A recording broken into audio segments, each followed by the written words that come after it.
On today's episode, we'll be talking about agency acquisition, specifically about how we evaluate agencies and think about valuation at Barrel Holdings.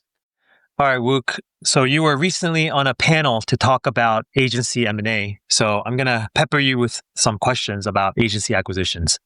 First question, let's start about just in general, why buy versus build? Obviously, we've built most of our agencies, but why are we thinking about acquisitions? A lot of it is about accelerating the growth of these businesses and buying an agency that's established with a team, with a set of clients and systems and processes.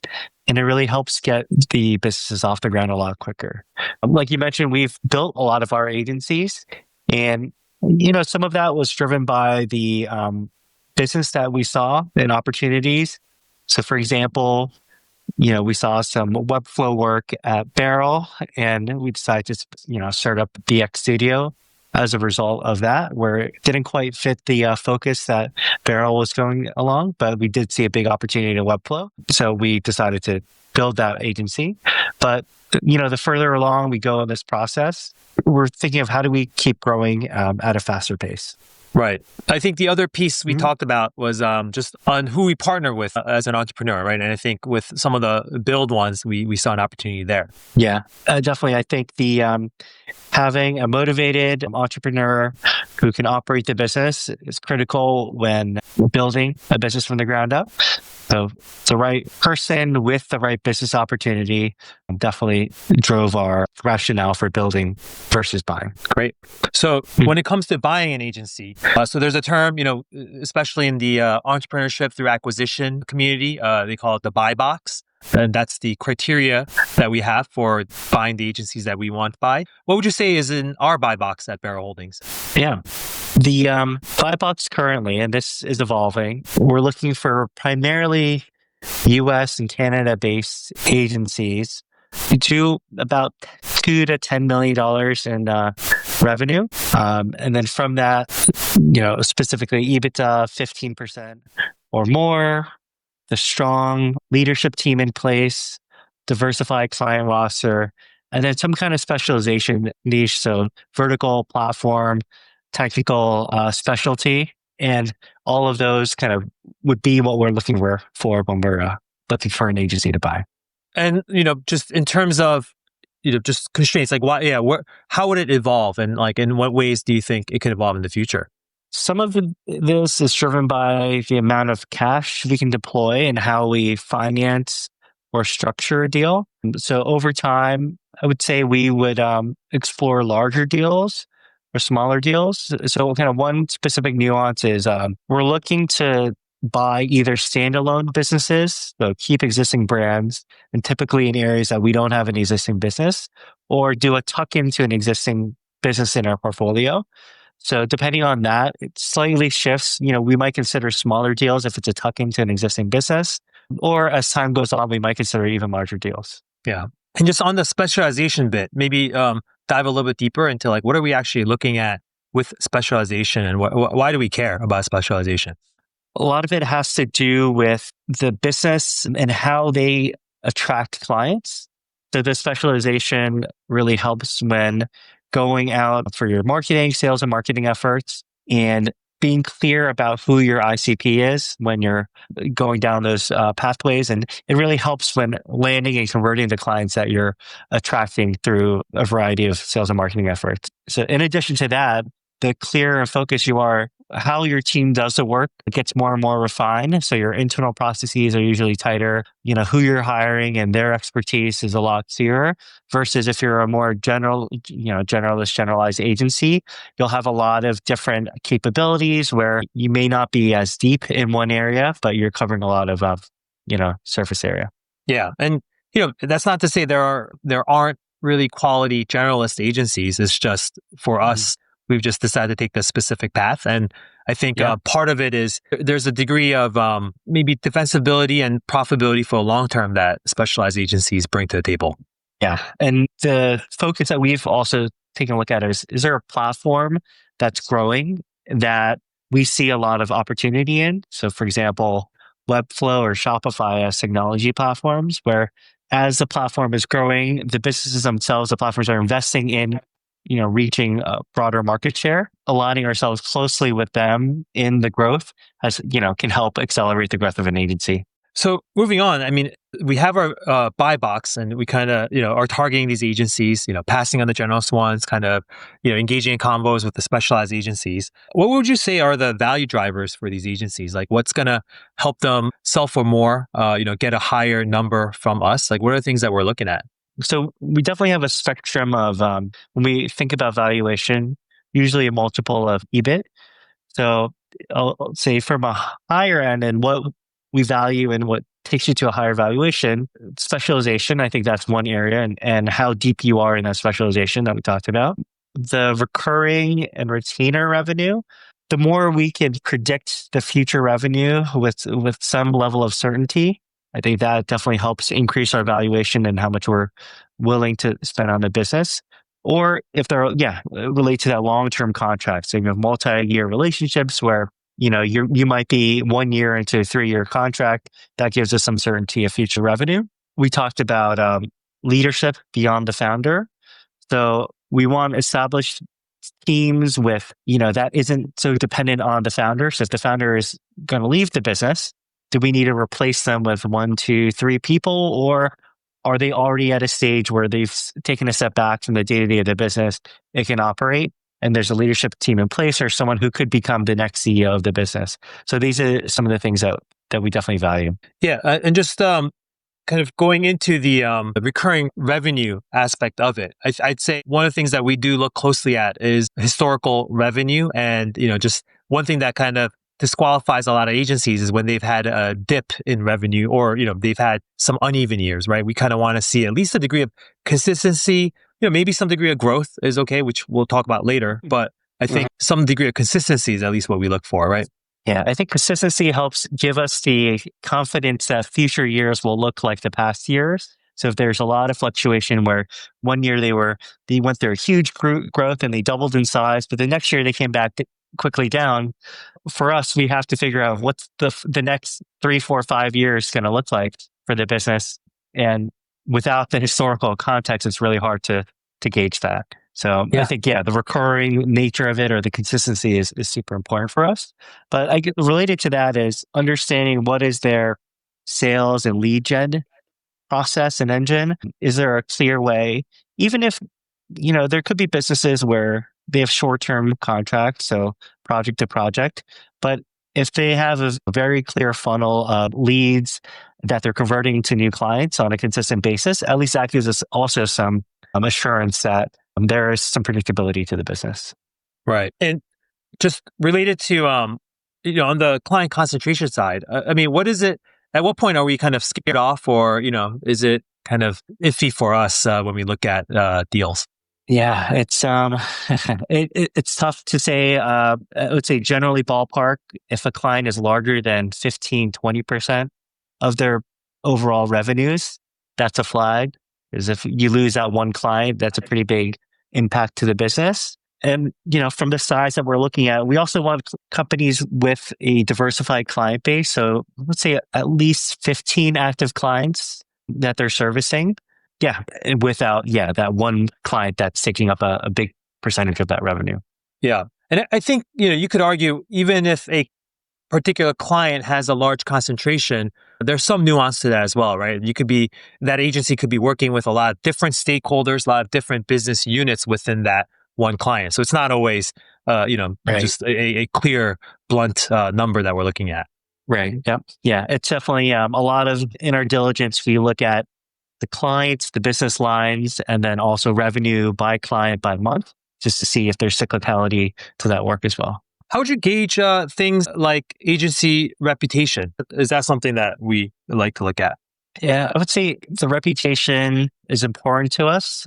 And some of the ways that manifests itself, say getting a lot of organic deal flow is often an indication that the agency has a lot of, positive reputation. So that's either past clients who are, referring business, other peers referring business.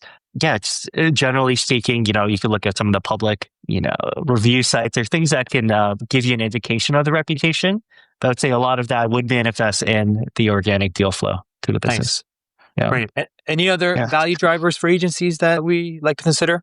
Yeah. I think just thinking about the source of BD. So we also don't like to see a lot of concentration.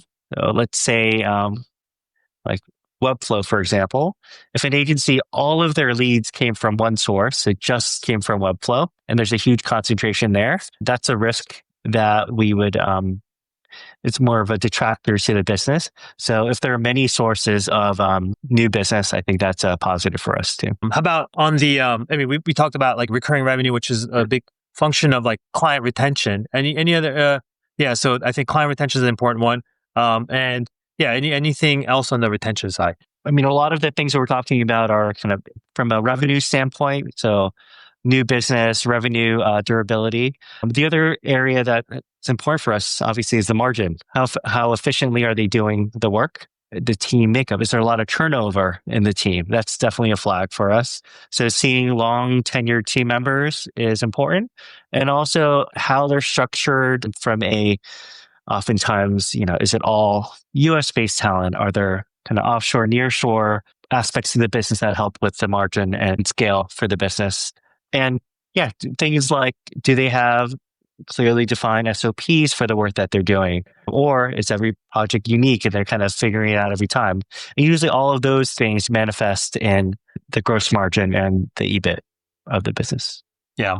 No, that's Yeah. a great point. And the funny thing is like we have these like rules of thumb and guidelines, but there's so much nuance to all of this because, even thinking about employee retention when you mentioned that, I mean, there are cases where in general, employee retention is good, but then in some cases you could argue that like, hey, performance management hasn't been robust here. They've Mhm. kept, some underperforming employees for too long out of maybe sense of loyalty or just doesn't, didn't want to make the tough choices. And so there's a lot of maybe bloat or, just people dragging down the org. And so it's kind of digging into some of those things during due diligence. Yeah, no, we've definitely seen a good range of that, and usually also for that, if they've kept team members for too long and they have performance management issues, hopefully you would see that in the numbers also, right? Right. Yeah, It's reflected in the margins and yeah, as well as like yeah, the growth, right? Okay. yeah. Makes Hmm. sense. All right. And then let's talk about like just what's less important. I mean, maybe, there are things that maybe from the outside people might think, oh, this must be an important value driver, but Hmm. it's not. I mean, it always depends on the type of buyer. And I guess for us, what's not as important as a value driver when it comes to acquiring agencies? Yeah. One of the things that comes to mind is some agencies have invested in building proprietary technology within the agency, which in some cases helps them do the work or they're selling to the client as kind of a value add on. That's not something we typically, add a big weight to our valuations. Usually for something like that, it's either a separate business that should be run as a separate business. Once it's combined with the agency, it's usually taking away margin from the work. So you'll see that also. People will kind of justify low margins because they invested in technology. And it's a thing that needs to continually be invested in, especially if it's custom tech that they've developed. Another thing is really rapid growth without maintaining margin. So we've seen agencies that have doubled, tripled in size year over year, but as they've grown, their margins have continued to shrink, which shows maybe they haven't invested in the process to scale profitably.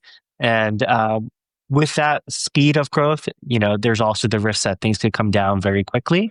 And if they've hired quickly to fill and to meet the demand, they might be holding a lot of expense if revenues were to decline at all. Right. Yeah. Yeah. So I think with growth rate, like we're really looking at also like there's risk that the quality of revenue might degrade with the growth rate potentially. So, Mhm. that's always something worth digging into. I mean, just going back to the proprietary tech piece. Yeah. I mean, I think what we're talking about is there's inherent risk in that as well, right? Because the overhead to keep it relevant. And also, I mean, you could argue I'd say some agency owners are going to argue that, look, the proprietary tech allows client lock-in and retention. So maybe it is our secret sauce that makes it work. What is our kind of argument against that? Or like, why do we, tend to stay away from that? I think it's the risk profile that we're looking to take on. Whenever there's custom technology, proprietary technology, it's the risk that things could go wrong. And even though you're holding the client, that could also have a client, could lead to client churn if something goes wrong with the technology that you're selling in. But I think the bigger thing is it's the cost of maintaining and building and supporting that technology for the long term is an additional burden on the business that may be supplemental to a point, but definitely maybe not part of the core business that we're looking to acquire. Yeah, it just introduces a layer of complexity that I think, in our journey of acquiring companies, we just want to stay away from at this point. Yeah, definitely. Let's talk more about how the seller's goals, so the agency owner who's selling their agency, might affect the valuation as well as the deal structure. Yeah. So we've spoken with many business owners who are looking to sell their businesses for a variety of reasons. Some people want to get out of their businesses as soon as possible. So they value speed to close, exit, and potentially cash up front and walking away. Other business owners want to see the upside in the business. They really believe in our mission, our process, and how we can help businesses grow. So they want to kind of come along for the journey and capture much of the upside in the future. So the goals vary drastically, but it affects how we structure the deals. So typically when we're structuring deals, a combination of cash upfront, either through our own balance sheet or taking on debt, seller financing, which means we're essentially kind of like taking a loan from the seller and paying them back over a 3 to 5 year period, combination of profit share for the future, and then in some cases, rolling over a minority amount of equity into the new entity that we're creating. So all of these factors affect how much cash that we need to put up front and how much debt potentially we need to service as a business.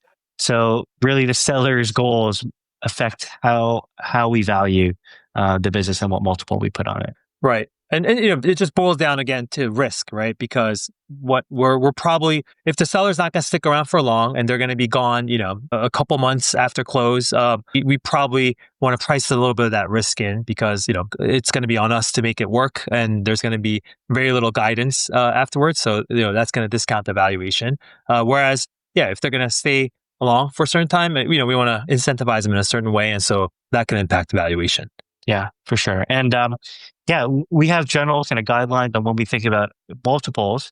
The more risk that the seller is willing to take on along with us, they can see a lot more value in this transaction beyond kind of the typical ranges that we see. So there's a lot of flexibility in how we look at the transactions and structure deals. Right.